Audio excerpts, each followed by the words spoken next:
Guys, welcome back. Man, oh man, it has been a year since we have posted one of these videos.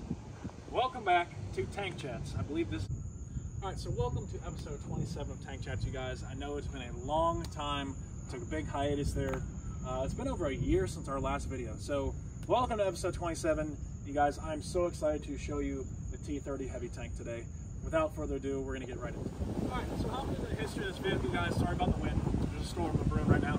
But there's not much that I can really say about this vehicle. Only the one really cool fact that I can tell you guys is that only 6 of these tanks were built during the prototype phases. Because of the unsuccessful trials and prototypes of the M6 Heavy Tank that were never really fielded, they developed these to counter heavier German armor such as the Tiger II, Tiger Is, and with the Soviets in mind as well after 1945, designed to counter IS-2s and IS-3s. That's why she had a big old 155mm gun.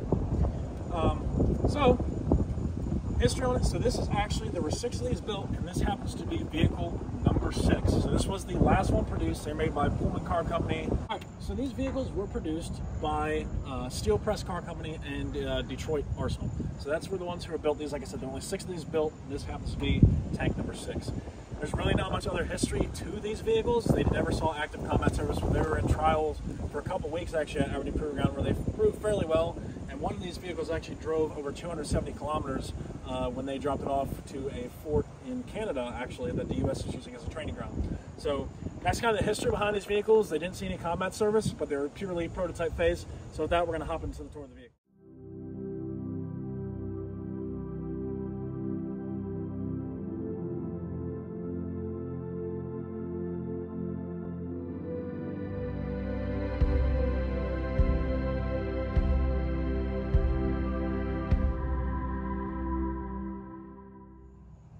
Hopping into the tour of the front of the vehicle, you guys, here. So this one does not have any fender markings because of this being a prototype vehicle. The serial number is actually on the side. We'll take a look at that later.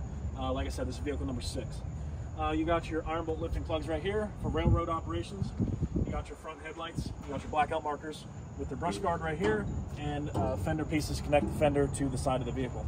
You got some extra rubberized tracks here on the front, just in case they blow a track or anything needs to be replaced. These do happen to be steel tracks right here. You can see that right here. And you have a ball mounted for a 30 caliber machine gun. Also from the front, 2 secondary mounts. You have a 250 caliber machine guns. There's one you can still see poking out in there. And you have the 155mm gun. You have the front fenders here with the US star sign, good old silver. And this vehicle had a crew of 6. So right here, we're looking at the 2 positions that we're gonna look at from the front of the vehicle. Is gonna be your, this will be your driver right here. And your co-driver over here would be your machine gunner. So radio operator / machine gunner, driver would be right here. Now this vehicle wasn't very fast. It could do about 22 miles an hour. Like I said, it wasn't designed to get in and out of fire quick. It was designed as a heavy tank. It was designed to take a beating. The armor on this sucker is 9 inches thick of front slope, sloped at about 60 degrees. So it'll take a beating. On this front mount here of the turret, this will stop. Well, this is effectively 11 inches of pure steel of frontal armor. You can also see on this side over here where the gunner sight used to be. And when we get up into the turret, I'm going to show you guys a better view of where that would be. So out where your gunner sight be, you got your front melee, and you can actually see the little brackets left from when they would have a canvas over top of this tarped over the front of this vehicle to give it a little bit more weather resistance. So that does it for the front of the vehicle. With that, we're going to hop up onto the turret. Alright, so hopping up onto the turret, you guys. So like I said, this vehicle had a crew of 6. The rest of the bread and butter of your crew would be up in here.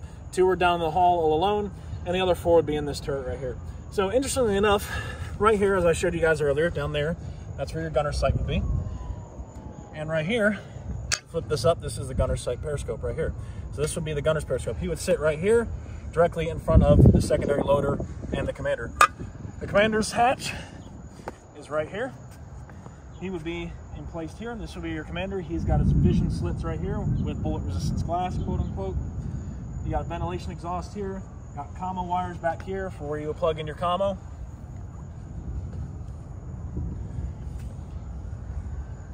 And the bracket is missing on this, but this would have, or the bracket is actually over here. You would have a secondary 50 caliber machine gun up here. You'd have 2 50 caliber machine guns. You see the one sticking out of the turret, and you have one up here. So that's your barrel rest for the 50 cal, and this is your mount for it. As I said, those 2 spots back there would be for your antennas. And then these are actually, because of the size of this crew and because of how big the gun was, like we said, it was a 155, you would have 2 loaders. So they each have their own separate hatch right here. So unfortunately, if you were to get hit in this thing and you had to bail out quick, 2 guys would actually have to get out through this hatch right here. So I guess you could call this technically the gunner's / loader's hatch. And this one is solely a loader's hatch. But you do have 3 hatches for the guys to get out of the vehicle. That pretty much covers the turret. Other than that, you got some iron bolt lifter plugs on the side. For railroad operations, you have the loading port here to put shells in through, the big 155s. Stowage bustle for stowing jerry cans, any kinds of bags, equipment, stuff like that.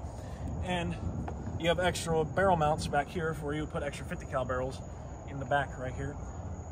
And then same thing on the other side. So that about does it for the turret, you guys. With that, we're gonna hop down and get to the side of the vehicle. All right, so hopping in the side of the vehicle, you guys here. Math is hard, let me count. 1, 2, 3, 4, 5, 6, 7, 8 road wheels on the side because of how heavy this machine is. And you have the front drive wheel right here. So with the, towards the end of World War II, with the battle tank doctrine, they started having the road wheels actually be in the front. The front road wheel would actually be your support for the roller, for the track to go over smoother, and the drive sprocket over here would be placed in the back. So that was kind of an adaptation that came out about the end of the war. But before, you see on tanks like the Sherman and stuff like that, the drive sprocket would be in the front. But these more end of the war, late war tanks would have them in the back, like this one here. You have 1, 2, 3, 4, 5, 6, 7 support wheels for your track. And these are steel track. They could be rubberized as well, as you saw on the front. And you have side stowage bustles right here for any kind of equipment, VII, that would be stored for the vehicle. And I did not mention it earlier, but going back to a 155mm gun, there were 2 variants of this tank. One would have an autoloader, one would have just the 2 loaders on the inside, but either way you would have a crew of 6. It is known as the T7 or T7E1 155mm gun. So just while we're on the side profile, you can get a good shot of the gun there.